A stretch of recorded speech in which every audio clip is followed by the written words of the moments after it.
before. Listen to this. This is Derek Ofaronwa with the Medicine Shell, and today I'm going to talk about the Ose Ora, or the third eye in Igbo spirituality. Subscribe and hit the bell icon. I also have 3 big things to announce. 1, join the Patreon. Patreon.com/The Medicine Shell.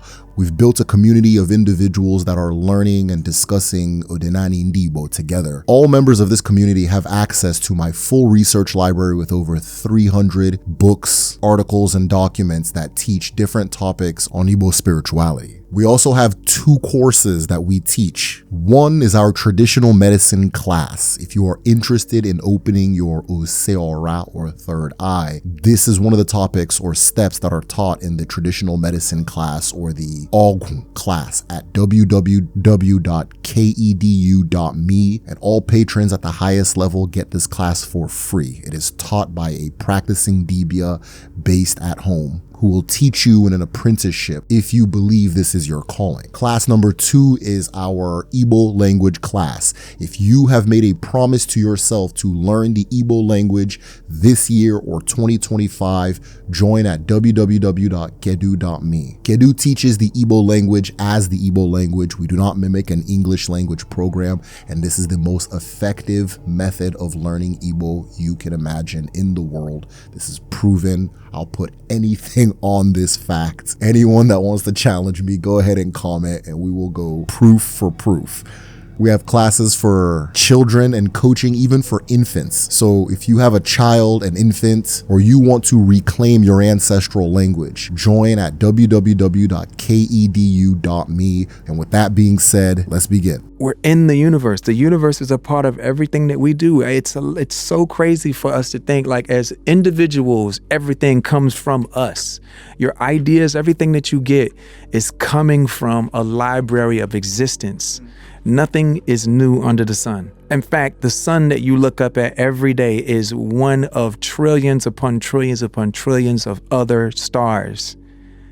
Nothing is new. Once you realize the insignificance of yourself, then you understand what your actual significance is. You know, people think, man, I wrote the book. It's like, no, you don't understand. You're lucky to be a comma in the sentence of a paragraph that happens to be in a page of a book called existence. The third eye was first opened in the Third World Age, known as Oganwu, by the children of the rising sun. The history of humanity is divided into 4 phases. Ogaka, the age where we were light beings, perfectly connected to the creator, Shuku, and moving about the universe, creation, and in existence, the way thoughts move through the head of a person. In this time, our ancestors were Ndimbu, light beings that entered and exited creation at will, and whose mind and consciousness were one with the creator because they were the consciousness of the creator. The second world age is Ugachi, the world age where human beings are severed from the creator and have to learn how to eat, coexist, and thrive on the earth from the mother, Eke, the feminine creator, or as we experience her,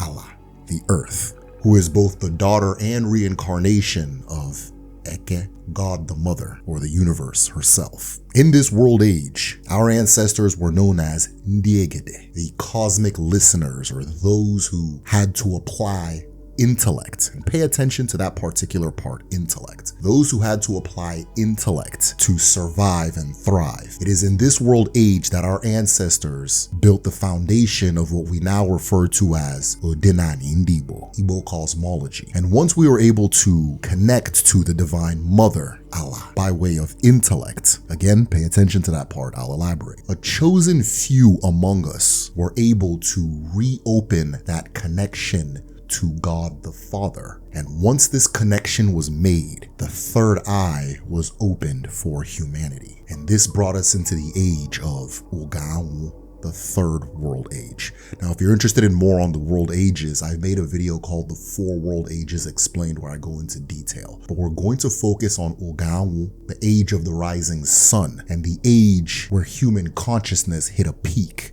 as our ancestors unlocked the secrets of the universe in this particular video. Because in order to understand the Ose Ora, or the third eye, you must understand how the ancestors used it to reawaken their connection to the source, Chukwu Okike Abiyama. In the age of Oganwo, where people could see Madam, the physical, and more spirit. As I said earlier, before Oganwo was Ogachi, and before Ogachi was Ogaka. During Ogaka, human beings were aware of the oneness of creation and the creator. That one person or one thing was not separate from the other, but rather it was all part of one singular existence. In Ogachi, this understanding was severed. Human beings began to see each other as individuals and themselves as separate from the elements of nature. Spirit as separate from person and person separate from spirit. And in this era, Ogachi, our ancestors learned to tap into one of the two major streamlines of consciousness in existence. This consciousness was known as Ako. And the first secret is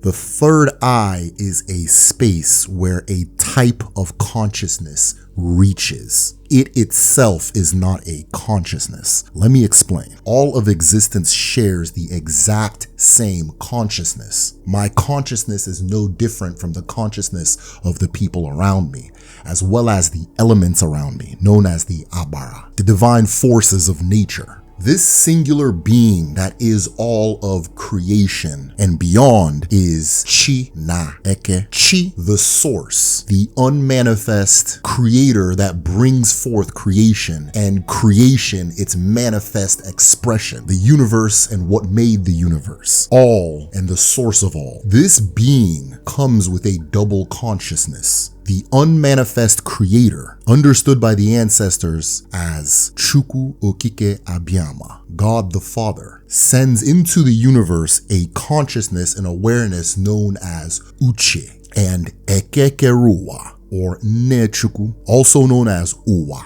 which translates as the universe, sends her form of consciousness known as Ako. Together, Ako na Uche is the consciousness that is shared and flows through all. On a cosmological level, and remember I said that, on a cosmological level, Chi na Eke, the father and mother of all being, meet at a singular space known as Obi Chukwu, the home of Chukwu, the source of creation, the heart of existence, the altar of all. Now, if you're interested in a video on Obi Chukwu, because there's a lot to be said there, especially when it comes to things like sacred geometry, comment below. In ancestral thoughts, if you understand that all things are Chi na Eke, repeating and recreating themselves again and again and again, something and nothing, light and dark, masculine, feminine, existence, inexistence, material, spirit, earth, sky, then you have the keys to understanding the core of Odinani, and I would argue all African spirituality. This is because from my studies, as you look at all parts of Black Africa, you will see one thing in common, and it is the fact that the ancestral cosmological view is based on a universe that expresses itself in fractals, or abankebiri n'asụsụ Igbo. Do not make the mistake of studying Igbo or even African spirituality without understanding the concept of the fractal. The fractal is the key to understanding Odinani Ndibo. The fractal is a shape that repeats itself on multiple levels, meaning that if you look at the shape, it is comprised of a bunch of shapes that is the exact same shape as itself. If you zoom into those individual parts, they are comprised of a bunch of shapes that are the exact same shape as itself. If you zoom in infinitely, you'll always see that the shape is repeating itself again and again. And if you zoom out infinitely, the exact same thing. If you understand the fractal, you can understand Odinani Ndibo. In ancestral thoughts, the original shape, the original pattern by which all things are created and from which all things are understood are Chi na Eke, the Chi, the unmanifest spark or intention, and the Eke, that same spark or intention in physical form, material and spirit. Now, if you're interested in a video on ancestral mathematics or Igbo numerology, comment below, which is why the ancestors say, wherever something stands, something else stands nearby. All things manifest in twos. All right, so this is the part where things are going to get really complicated and technical. So listen close and bear with me. All of creation and beyond is a fractal of the Creator, Chineke, Father and Mother. But at the same time, all of creation, including Chineke, is one single organism. At all times, these two flows of consciousness are running through an individual, creating a sensation known as atu, or intention, that is aware of itself. Atu. It should also be noted that Atu is also the name of the original singularity. Both Ako and Uche are the same sensation coming from two different directions, and both Ako and Uche have their own unique natures, which I'll explain shortly. But collectively, both of these impulses are known as Ose. Ose is an unmanifest intention or parcel of sentience that flows through the universe. Ose travels from one part of the universe to another, from person to person, from Chukwu to person, and then from Ne Chukwu into person as well, by way of a cosmic highway or riverway of strings known as Ete. According to Igbo cosmology, all people are expressions of a single Ete or string of creation. And these unseen strings interweave and connect with all of creation, forming a tapestry or a cloth known as Ogodokomosu,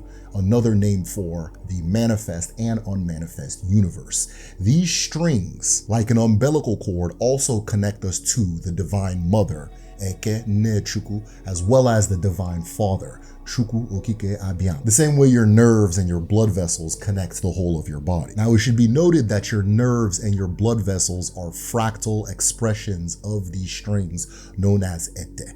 And Ose, like blood and like nervous impulse, travels across the entire universe using these strings that connect us all and link the Creator with creation. Now, another name for Ete, as I've come to learn, is also Mo, what the Creator and creation uses to feel and experience its own existence, meaning that each of our spirits is a string in the greater nervous system of existence, and all of these strings are connected to a single mind, Chineke.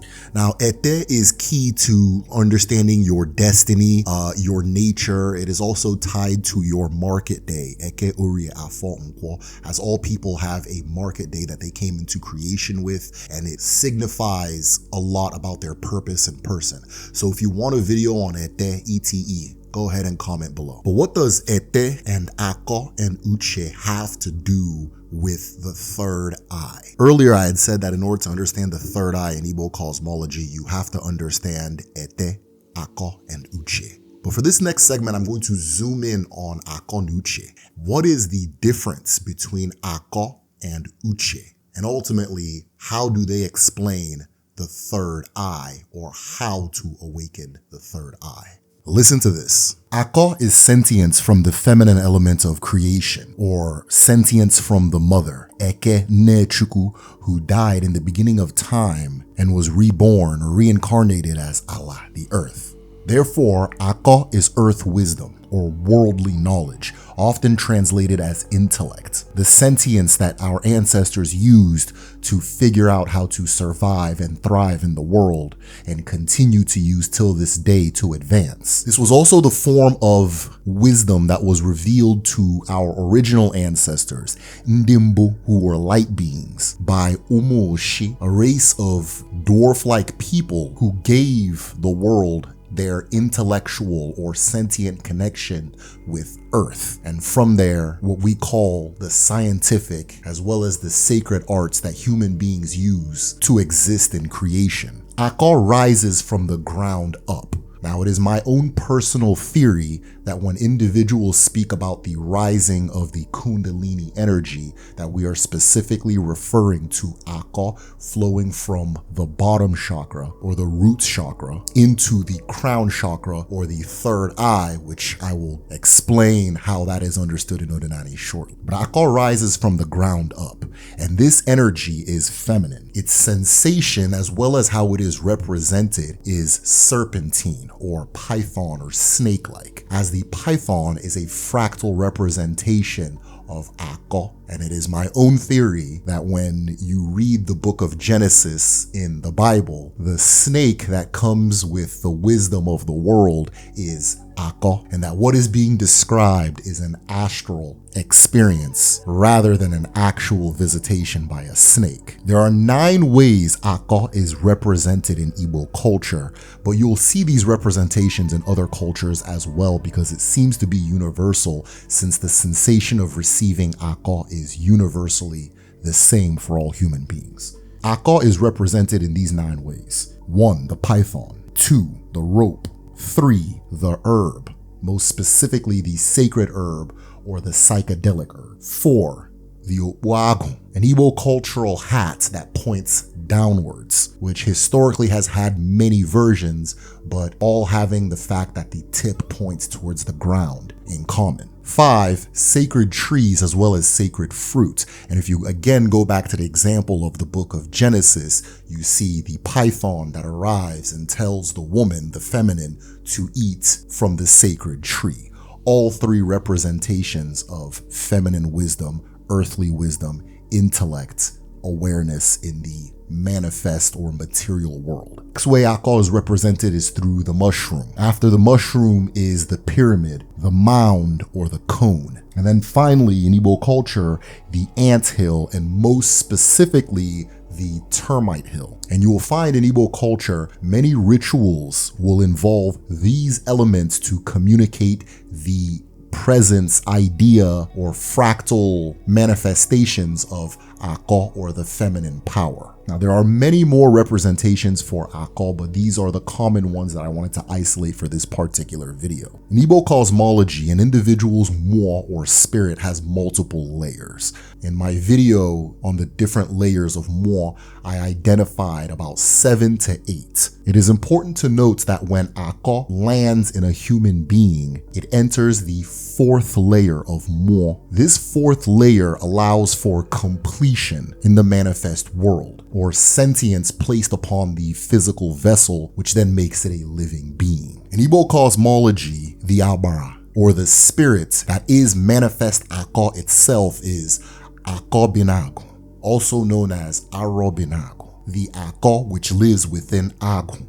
It is also important to note, and if you notice in the list I gave the herb and the mushroom, and I get asked a lot of questions about psychedelics. If you're interested in understanding how the ancestors used and understood psychedelics, listen to this. Psychedelics are a gateway for tapping into Ako, or the feminine awareness of the universe. Ako can be activated by ingesting things, whereas Uche, the masculine counterpart, can be activated by abstaining from. An individual can tap into that original sentience that you share with the earth, which illustrates the first thing you will see when your third eye is open, which is that the individual and everything around the individual are one consciousness. Ako is also communicated or utilized in the art of divination, most specifically Afa Ababala, or Afa for short. This ancient African divination system known as Afa is the unknown root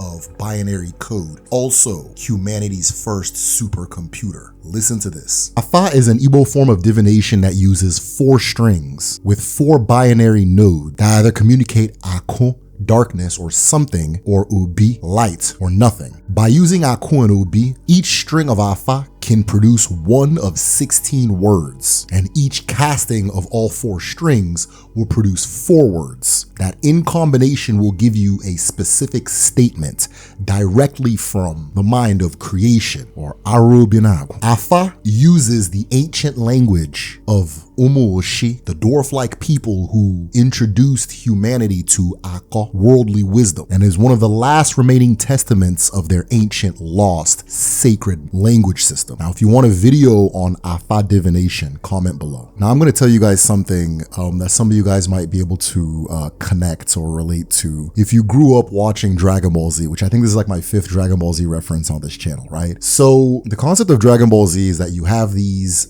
heroes who go about gathering these 7 Dragon Balls, right? Which is an allegory to the 7 chakras. Gathering these 7 Dragon Balls, putting them in one place, and unlocking this giant serpentine dragon that grants them wishes. In Odinani, it is important to remember that the feminine is the element that carries Omomo, the manifesting energy of the universe. And throughout the world, the presence of Ako, or that feminine sentience, is not only represented by the python or the serpent, it can also be represented by the dragon. As far as Odinani goes, the hornbill represents a union of both Ako, which is represented by the serpent, and Uche, which is represented by the bird. And I'll elaborate on that shortly. Listen to this. The masculine pairing for Ako is Uche, with Ako being nature or worldly sentience. Uche is what we would in English call divine sentience, though they're both divine in ancestral thoughts. But divine sentience, spiritual sentience,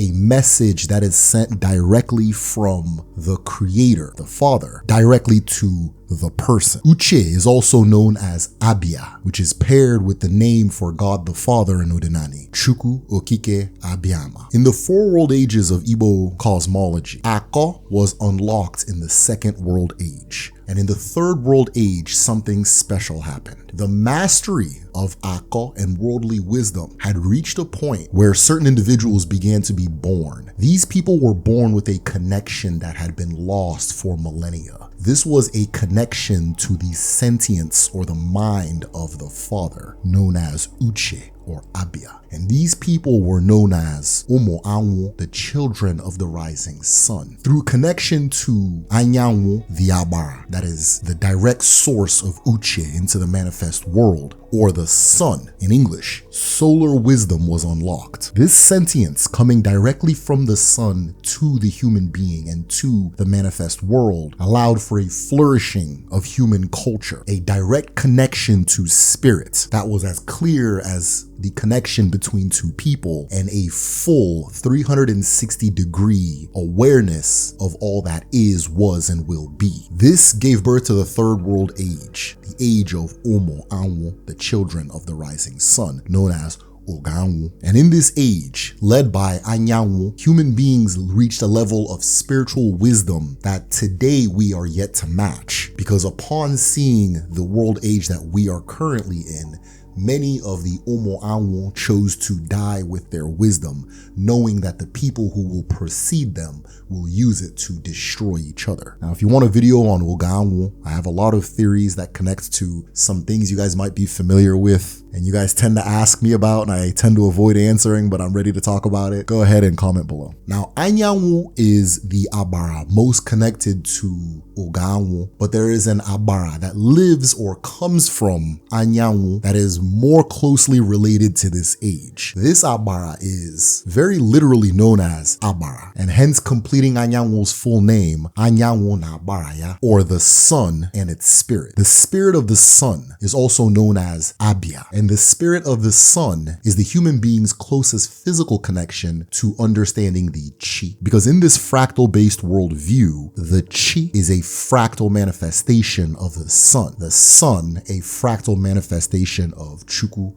Okike Abiyama. So Abia, which is also known as Abiyama, therefore becomes the spirit of Chukwu, which occupies a human body or touches the human body, human spirit, and human mind when they receive Uche. Uche is represented by these 9 things. Some of these things you will see in cultures outside of Igbo culture. Some of them are almost exclusive to Igbo culture, and some represent the same concept but are not Igbo. 1 is light. 2, the feather, very specifically the white feather, which is why in the Igbo chieftaincy ceremony for men, which itself is a ritual to unite a person with the nature of Chukwu or the nature of their chi, a feather is placed on the head to represent that connection or that reception of Abia. A palm frond is also a representation of Abia, which is why in many ancient cultures, including Igbo culture, a person or a foreigner who enters a city holding a palm frond is not harassed, taxed, or treated maliciously, as they are a divine messenger and they're representing with the palm frond a divine message. The 4th is the bird, very often the eagle, or when Ako and Uche are united, the hornbill. Next are reflexive metals, very often gold, sometimes silver, which connects it to another way that Uche is represented, and that is by use of a crown, the placement of reflexive metals on a person's head to symbolize that they are the messenger, speaker, or direct current and connection to the divine sentience. This is also represented by use of many caps. And this one wasn't originally in my list, but when it comes to colors, Uche is represented with the color white, Ako with the color red. Now, many Igbo chieftaincy hats represent a union of Ako na Uche, which you will also see adorning many arushi or shrines. The next representation of Uche or symbol for Uche are eyes. Next are hands, specifically palms, and then finally halos. Now, if you think about your own understanding of world culture, be it Igbo culture or cultures beyond, and how all of these symbols are represented, you will understand that Ako and Uche are things that were understood in the third world age or Oganwo. Now, Uche, when it lands in a person's spirit, is the 8th layer of Mo. Now, in my original video, I said that there were 7 layers of Mo, but that there is sometimes an 8th. Uche is the source of what we today know as prophecy, divine insight, divine wisdom, or the wisdom that surpasses the bounds of the material world. Uche can also come in the form of a message, an instruction, or a directive. Uche serves as the active hand of Chukwu Okike Abiyama, which reaches an individual and chooses them as a conduit or actor for the will of God. So Ako lands in the 4th layer of Mo, and Uche lands in the 7th layer of Mo, though Uche is often considered an 8th layer when it is with you, because Uche comes and goes, or as Nibo say, Uche na bia. But when Ako and Uche both meet at the 7th layer of Mo, magic happens. An explosion of magic happens. And this is the awakening of the Ose Ora, meaning that your Ose Ora, or your third eye, is the 7th layer of Mo. Now listen to this. Obi Chukwu is to the universe what your third eye is to you. And when the Chi energy and the Eke energy meet at that point, an explosion of magic happens. Just like in the story Odachi Nebere, when Ako opens the door of Uche and they both meet at the 7th layer of Mo, the Ose Ora is open. This allows for the unmanifest intention within the 7th layer of Mo to become reality. But what is that unmanifest intention, or what happens when your third eye awakens? In the ancestral worldview, an individual is a forest, but you come into the world as a seed. Now, if you are only looking with your terrestrial eyes, you will only see a seed, because the terrestrial eyes are limited by factors such as time. But if you place that seed in the earth, it interacts with the 4 elements in harmony: Eke, light; Urie, water; Afo, soil; Nkwo, wind. It'll begin to grow. As it grows, it will produce its own seeds, which will produce its own trees. Birds will perch on these trees. They will drop seeds as well. And it will continue to grow and grow until over time, the average person is able to see that this seed was a forest the whole time. The opening of the Ose Ora allows a seed to have the consciousness of the forest. In the ancestral worldview, the manifestation of this forest is what is known as Awele. Awele is the showing of your divine form, your true form and your full form, which individuals cannot see because, again, the terrestrial eye is limited by concepts such as time and potential. The opening of the Ose Ora allows an individual to acquire the consciousness of their full form. Within the consciousness of your full form, an individual then surpasses the terrestrial consciousness and unlocks those things within themselves that have always been there but have not always been accessible. Now, for each person, what is unlocked will be different, because as the ancestors say,